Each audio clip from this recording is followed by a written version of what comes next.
अगले कुछ दिन मेरे लिए परीक्षा से भरे हुए थे। मैं टूट टूट कर बिखर गया।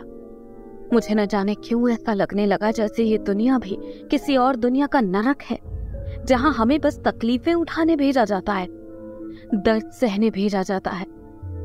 छाया का एकाएक ही मुझे छोड़कर चले जाना मेरे लिए एक बड़े सदमे जैसा था। मुझे कुछ समझ ही नहीं आ रहा था कि मैं क्या करूं। छाया का प्यार मेरी जिंदगी में नमक की तरह था, जो खाने में रहता है मगर दिखाई नहीं देता, लेकिन अगर वो खाने में ना हो तो उसकी बहुत कमी महसूस होती है। छाया की अपनी जिंदगी में उस वक्त मुझे इतनी कमी महसूस हो रही थी जिसे मैं शब्दों में व्यक्त नहीं कर सकता। अभी तक मुझे लगता था कि छाया घर में रहकर कोई काम ही नहीं करती, वो खाली रहती है। मगर अब छाया की मौत के बाद मुझे एहसास हुआ कि उसने मेरी कितनी जिम्मेदारियां उठाई हुई थी। मेरे कपड़ों, खाने और घर के तमाम छोटे बड़े सामान से लेकर हर व्यवस्था उसने अच्छी तरह से हैंडल कर रखी थी। अब वो सारे इंतजाम एकाएक मेरे ऊपर आ गए थे।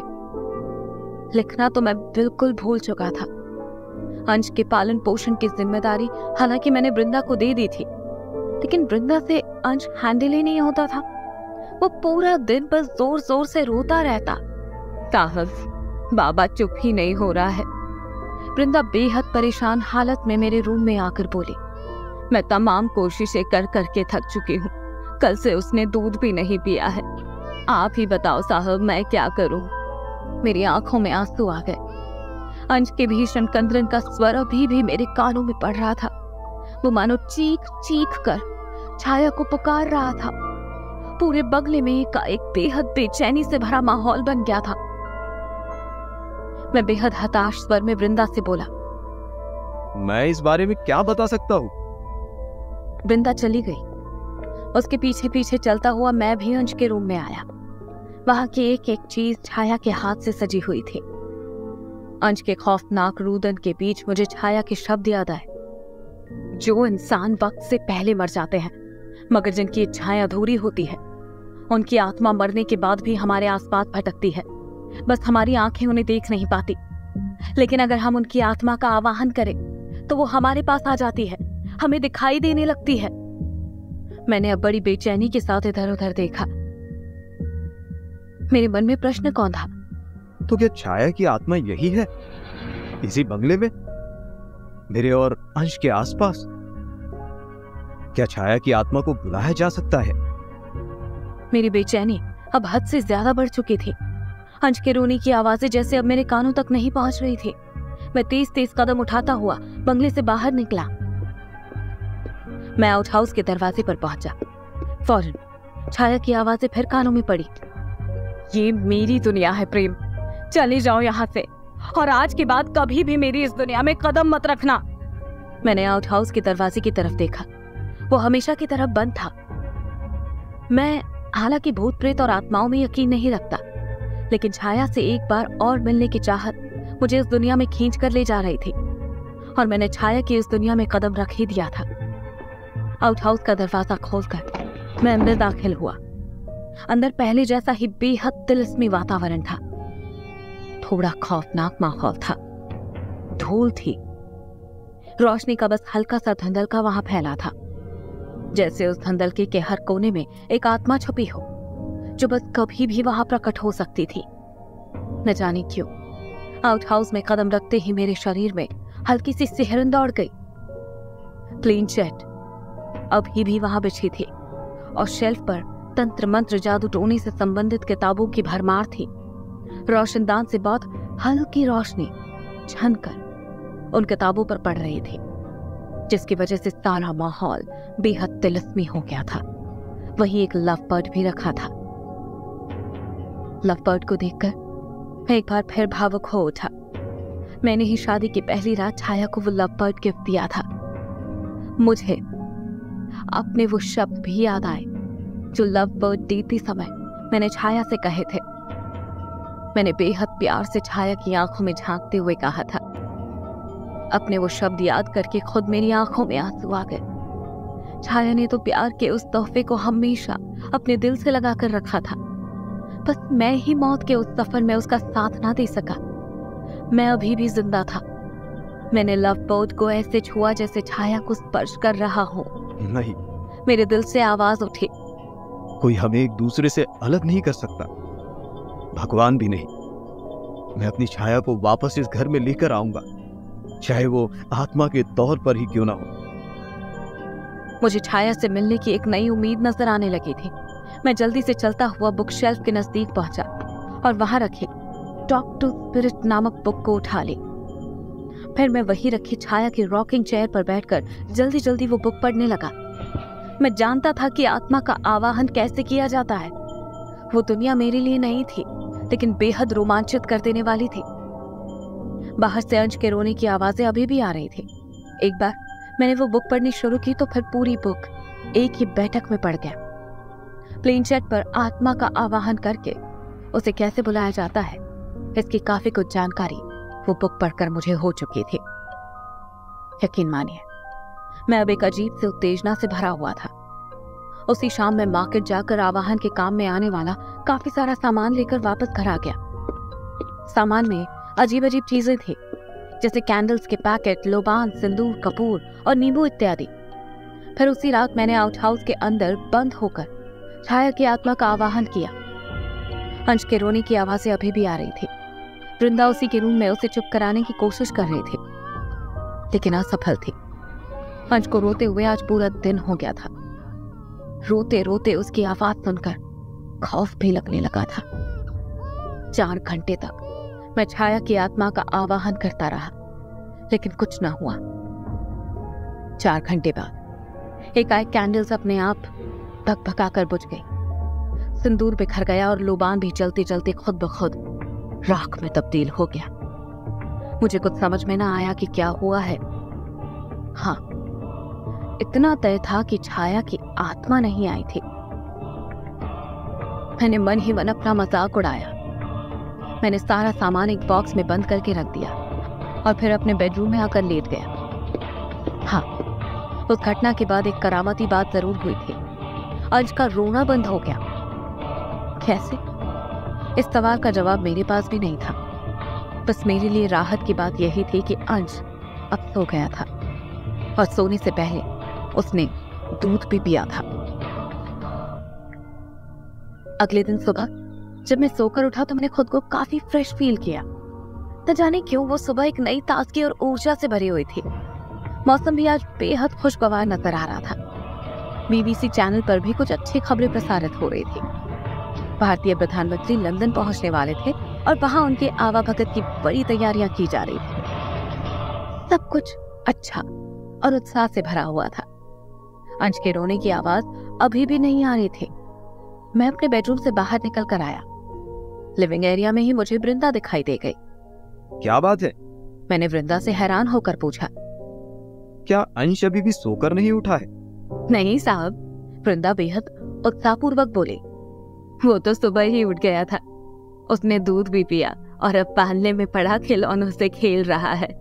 वो सचमुच मेरे लिए हैरानी की बात थी। मैं अब जल्दी से अंश के रूम में गया और उसे देखा। वृंदा की बात सच थी। अंश सचमुच पालने में पड़ा खिलौनों से खेल रहा था और खुश था। वो बीच बीच में किलकारी भी मारने लगता था। तभी एकाएक मेरी निगाह उसी रूम में लगे एक बड़े से मिरर पर पड़ी। मुझे ऐसा लगा जैसे मिरर में मैंने छाया को देखा हो, लेकिन अब वह छाया नहीं थी। जरूर वो मेरा वहम था। मैंने आगे बढ़कर बड़े प्यार से अपने बेटे अंश को अपनी बाहों में उठाया, उसे किस किया तथा फिर उसे वापस पालने में लिटाकर मैं अपने स्टडी रूम में आ गया। तब तक वृंदा मेरे लिए बेड टी भी ले आई थी। मैं छाया को याद करता हुआ इत्मीनान से चाय सिप करने लगा था। चाय काफी गर्म थी और उसमें से भाप निकल रही थी। एकाएक मैंने भाप में साफ साफ एक चेहरा बनते हुए देखा।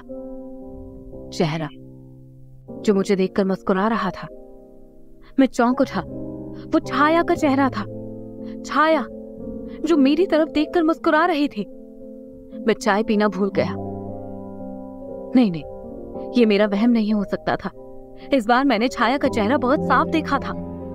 तभी हवा का एक झोंका मेरे पास आया और वो मेरे कान में बहुत धीरे से सरसराया, आई लव यू प्रेम।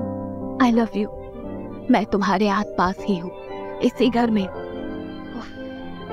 मेरे पूरे जिस्म में जैसे सनसनाहट दौड़ गई। हे भगवान, वो छाया की आवाज थी। हाँ, वो छाया ही थी। उस आवाज को तो मैं करोड़ों में पहचान सकता था। और प्रेम, प्रेम तो सिर्फ वही मुझे कहती थी, सिर्फ छाया। तो क्या छाया वहां आ चुकी थी? क्या मेरे आवाहन में कुछ कमी रह गई थी जो वो मुझे दिखाई नहीं दे रही थी? मैं चाय पीना भूल गया। मैं जल्दी से उठकर आउट हाउस की तरफ बढ़ा। आप कहीं जा रहे हैं साहब? लिविंग रूम में मौजूद वृंदा ने मुझे पूछा। मैं जल्दी से बोला, नहीं, बाहर आउट हाउस में हूँ और वहां कुछ अर्जेंट काम कर रहा हूँ। तुम अंश का ध्यान रखो और वहां मुझे डिस्टर्ब करने के लिए मत आना। ठीक है साहब। मैं तुरंत आउट हाउस में पहुंचा और वहां पहुंचकर मैंने दरवाजा अंदर से बंद कर लिया। फिर मैंने बॉक्स खोलकर जल्दी जल्दी आवाहन का सारा सामान निकाला और प्लेन चैट के चारों तरफ कैंडल्स जला दी। नींबू काट कर बीच में रख दिए और सिंदूर तथा कपूर भी उन्हीं के पास रखा। एक बार फिर मैंने छाया की आत्मा का आवाहन करना शुरू कर दिया। इस बार मैं पहले की अपेक्षा ज्यादा यकीन के साथ आवाहन कर रहा था। मंत्र मेरे मुंह से किसी कुशल ब्राह्मण की तरह धारा प्रवाह निकल रहे थे। मैं जाप करता रहा, काफी देर तक करता रहा। आउट हाउस में फैला धुंधलका जैसे और गहरा हो गया था। उस धुंधलके के कोनों में छिपी आत्माएं जैसे चीखने लगी थी, कंदरन करने लगी थी। वो सब की सब जैसे हंसते हुए एक साथ प्रकट होना चाहती थी। तभी एकाएक आउट हाउस की बंद विंडो धमाके के साथ अपने आप खुल गई। सारी कैंडल्स ढक से बुझ गई। पहले की तरह सिंदूर और कपूर बिखर गया। सिर्फ इस बार लोबान अभी तक जल रहा था, बल्कि अब लोबान में से पहले की अपेक्षा तेज तेज धुआं निकलने लगा था और उस धुएं में एक आकृति बनती चली गई, छाया की आकृति। हे भगवान, छाया अब मुझे साक्षात नजर आ रही थी। छाया लौट आई थी। मैं अपनी आंखों पर यकीन नहीं कर पा रहा था कि छाया मेरे सामने है। उसके पास शरीर नहीं था, लेकिन वो एक सफेद आकृति के तौर पर नजर आ रही थी। स्वच्छ, धवल, चांदनी जैसी आकृति। तुम? मेरी आवाज बेपनाह खुशी से कपकपाई। तो तुम मुझे देख पा रहे हो प्रेम? छाया भी उतनी ही खुश थी। क्या मैं तुम्हें नजर आ रही हूँ? मैं मानो खुशी से पागल हो उठा था। मैं फौरन अपनी जगह से उठकर खड़ा हो गया और लपक कर छाया के नजदीक पहुंचा। मैंने आगे बढ़कर उसे स्पर्श करना चाहा, लेकिन मेरे हाथ उसके शरीर के बीच में से गुजर गए।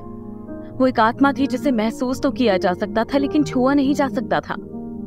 उसने भी मुझे खुशी से चिल्लाते हुए कसकर हक करना चाहा, लेकिन उसके सामने भी वही प्रॉब्लम थी। हमारे बीच अब आत्मा और शरीर का फासला था। छाया खुशी से उछलते हुए ही अंश के रूम में पहुंची। उसने पागलों की तरह अपने बेटे अंश को देखा। उसे दीवानावार हालत में स्पर्श करना चाहा। जब वो स्पर्श ना कर पाई तो उसकी आत्मा अंश के शरीर से यूं लिपट गई जैसे बेल तनी से लिपटती है। अंश पे उसे देख पा रहा था। वो भी खिलखिलाकर हंस पड़ा। तभी वृंदा ने भी उस रूम में कदम रखा। वृंदा को वहां देखकर मैं सकपका उठा। क्या बात है साहब? वृंदा अंदर आते ही बोली, आज बाबा बहुत जोर जोर से खिलखिलाकर हंस रहा है। बहुत खुश है बाबा। मैंने देखा वृंदा की निगाह अंश पर ही थी। उसे अंश दिखाई दे रहा था, लेकिन उसके शरीर से लिपटी छाया नजर नहीं आ रही थी। मैं समझ गया, छाया सिर्फ मुझे और अंश को नजर आ रही है। मैं छाया को पाकर मानो खुशी से पागल हो उठा था। वो मुझे, मेरे प्यार को जैसे नई जिंदगी मिल गई थी। वो मेरे लिए सेलिब्रेशन के पल थे। मुझे नहीं याद पड़ता मैं छाया को अपने पास पाकर पहले कभी इतना खुशी से पागल हुआ था।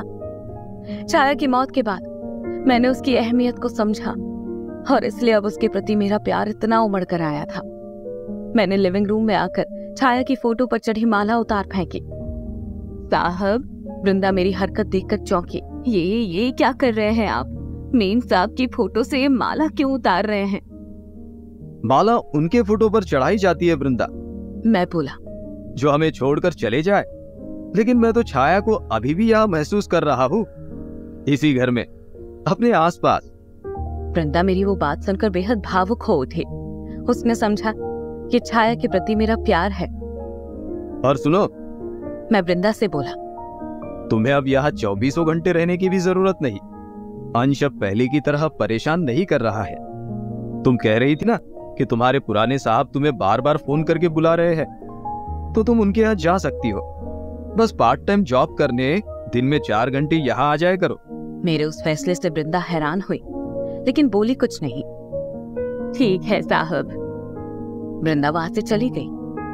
सच तो ये है, यही तो मैं चाहता था, वृंदा वहां से चली जाए ताकि मैं छाया और अपने बेटे अंश के साथ सेलिब्रेट कर सकूं, अकेलेपन का फायदा उठा सकूं।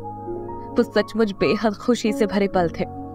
मैं ये बिल्कुल भूल चुका था कि छाया की मौत हो चुकी है और जो उस वक्त मेरे साथ उस घर में रह रही है वो छाया की आत्मा है, भूत है उसका। छाया अभी भी अंश के रूम में थी। अब वहां हमें डिस्टर्ब करने के लिए कोई न था। वो बेहद इमोशनल पल थे। छाया अंश से लता की तरह लिपटी रो रही थी। उसने अंश को अपने आगोश में यूं समेटा हुआ था जैसे अब उससे कभी अलग ना होना चाहती हो, जैसे उसने जन्म जन्मांतर के लिए उसे अपनी बाहों में समेट लिया हो। छाया को अंश से इस तरह लिपट कर रोते देख मैं भी भावुक हो उठा। मैं छाया के नजदीक पहुंचकर बोला, ये तो खुशी के पल है। देखो देखो, अंश भी कितना खुश है। वो कैसे खिलखिला रहा है। लेकिन मैंने सोचा भी नहीं था प्रेम। छाया बेहद भावुक होकर बोली कि मैं तुम्हें इतनी जल्दी छोड़कर चली जाऊंगी। मेरी एकाएक क्यों मौत होगी? सब विधि का विधान है छाया। मोहब्बत और मौत दोनों ही बिन बुलाए मेहमान होते हैं। कब आ जाए कोई नहीं जानता, लेकिन दोनों का काम एक ही है। मोहब्बत दिल से जाती है और मौत धड़कन। लेकिन भगवान ने मुझे उसी पल तुमसे अलग क्यों किया प्रेम, जब उसने मुझे तमाम खुशियां दी, अंश जैसा प्यारा बेटा दिया, और अगर उसने मौत देनी थी तो ये तमाम खुशियां ही क्यों दी? इन सब सवालों का जवाब भगवान के पास ही होगा। लेकिन मैं एक बात जरूर कहूंगा। मैं अब छाया के नजदीक जाकर बैठ गया और बड़े प्यार से उसे देखने लगा, उस सफेद आकृति को। छाया की निगाह भी मेरी तरफ ही थी। तुम्हारे बिना मेरी जिंदगी कितनी अधूरी है, ये मैंने मौत के बाद ही जाना छाया। तो प्रेम, छाया के मुंह से तेज सिसकारी छूट गई। सचमुच मैं बहुत अकेला हो गया तुम्हारे बिना, बहुत ज्यादा अकेला। बोलते बोलते मैं फूट फूट कर रो पड़ा, बिल्कुल बच्चों की तरह रो पड़ा।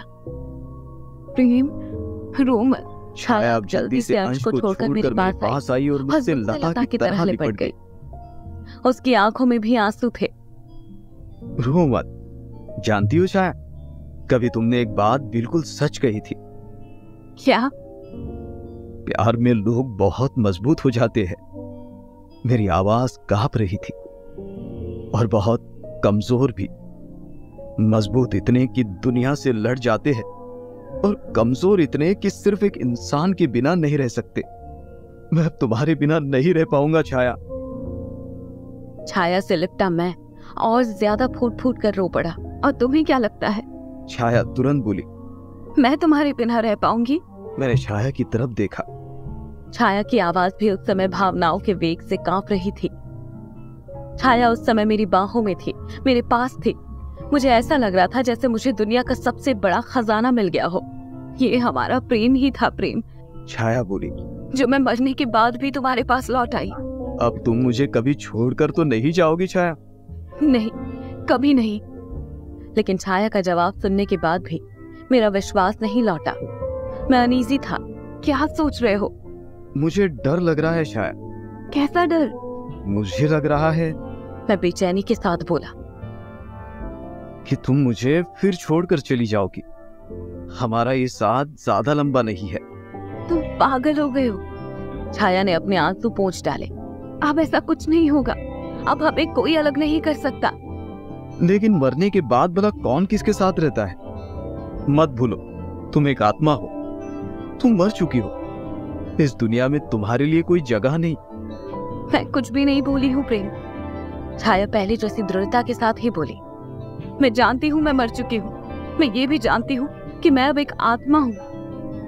लेकिन फिर भी मैं पूरे यकीन के साथ कह सकती हूँ कि हमें अब कोई अलग नहीं कर सकता। हम कुदरत के बनाए गए नियम को तोड़ेंगे। तुम्हें वहम हो गया है। कुदरत का नियम कोई नहीं तोड़ सकता। हम तोड़ेंगे। छाया के स्वर में हठधर्मी थी। लेकिन अब मुझे तुमसे कोई दूर नहीं कर सकता प्रेम। मैं अपने प्यार के पास लौट आई हूँ, अपने बच्चे के पास लौट आई हूँ। यही मेरी दुनिया है। अब मैं आत्मा के रूप में ही यहाँ तुम्हारे साथ रहूंगी, इसी घर में। वो शब्द बोलते बोलते छाया फिर बेहद दीवानावार हालत में मुझसे लिपट गई। वो फिर रो पड़ी। वो एक हवा थी, एक आत्मा थी, लेकिन उसकी बेचैनी को मैं बखूबी समझ सकता था। वो सच में मुझसे बहुत प्यार करती थी, बहुत ज्यादा। और अब तो हम दोनों की प्यार के निशानी के तौर पर अंश भी उस घर में था। छाया का वो दीवानावार प्यार देखकर मेरी आंखें एक बार फिर छलछला आई।